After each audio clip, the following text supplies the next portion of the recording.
It is my dream to get on this podcast, and I just don't think corporate America is ever going to leave me there.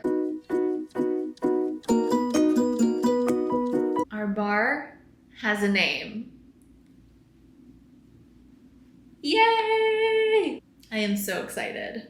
This first episode is really just all of my learning so far in the last 3-ish weeks. Hiring a lawyer. Unexpected costs. I already got a scam letter in the mail. Thank God I have a lawyer who can help validate that it was not real. And yes, officially filing a trade name. So I'm very excited to announce that our cocktail bar does have a name. It's called Aperitivo. Aperitivo Cocktail Bar is our trade name, and that's what you'll see on our website and our social media. So to give a little bit of a backstory on how we got to this name, I did spend over 8 years in corporate America, but it took me under 48 hours to decide to leave. On Labor Day Monday, we were driving home from Madison, Wisconsin. It was an 8-hour road trip. So lots of downtime, lots of time to think, lots of time to listen to music, to listen to podcasts. And one of our favorite podcasts to listen to is How I Built This with Guy Raz. Super inspirational if you haven't heard it before. And I thought, there is no way I will get on this podcast if I do not start a business. And I want to be on this podcast. It is my dream to get on this podcast. And I just don't think corporate America is ever going to leave me there. So I reflected on what I have always wanted to pursue, and that is opening something, and it had to be related to experiences. We had just spent a weekend in Madison, Wisconsin, which actually has amazing food, by the way. They don't have as many restaurants as Columbus, or obviously a bigger city, but all their food top notch, I would say.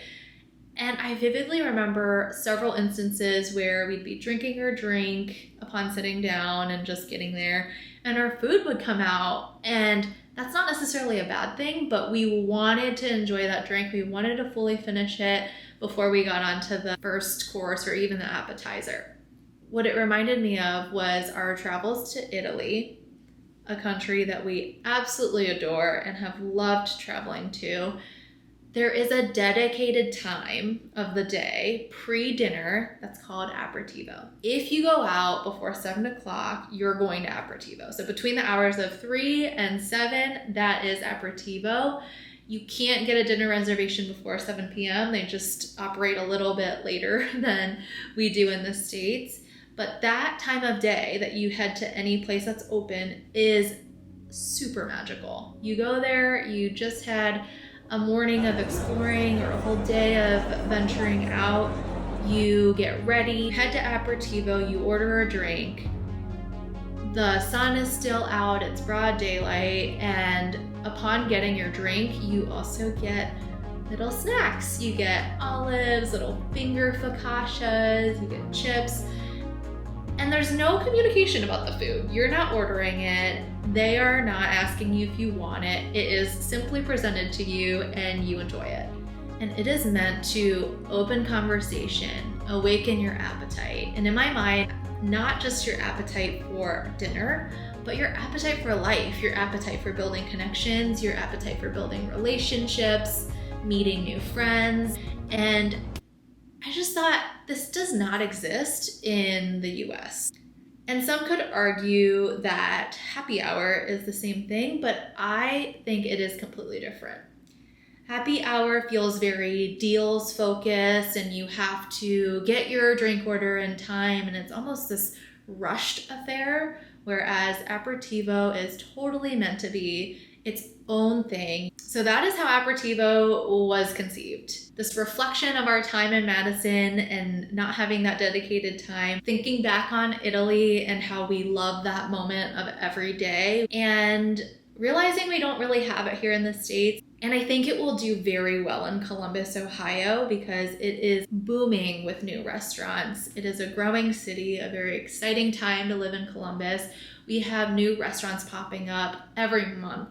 This is the perfect complement. Okay. And they're actually going to be pouring concrete this Thursday. Okay. I asked him, I have a floor plan in the package, so I was kind of looking at that a little bit, but I ran it by Bill, and I mean, it's not going to be a problem to put another ADA restroom in the space. So just got a call about a space, so potentially putting in a proposal to the landlord. This is the one that I just saw this morning, but to build out that space to how we want it. So very exciting if we're gonna be able to do that. So let's get into what I've done so far. So the number one thing I did after leaving corporate America, making a business plan. Tory Burch Foundation is an amazing resource.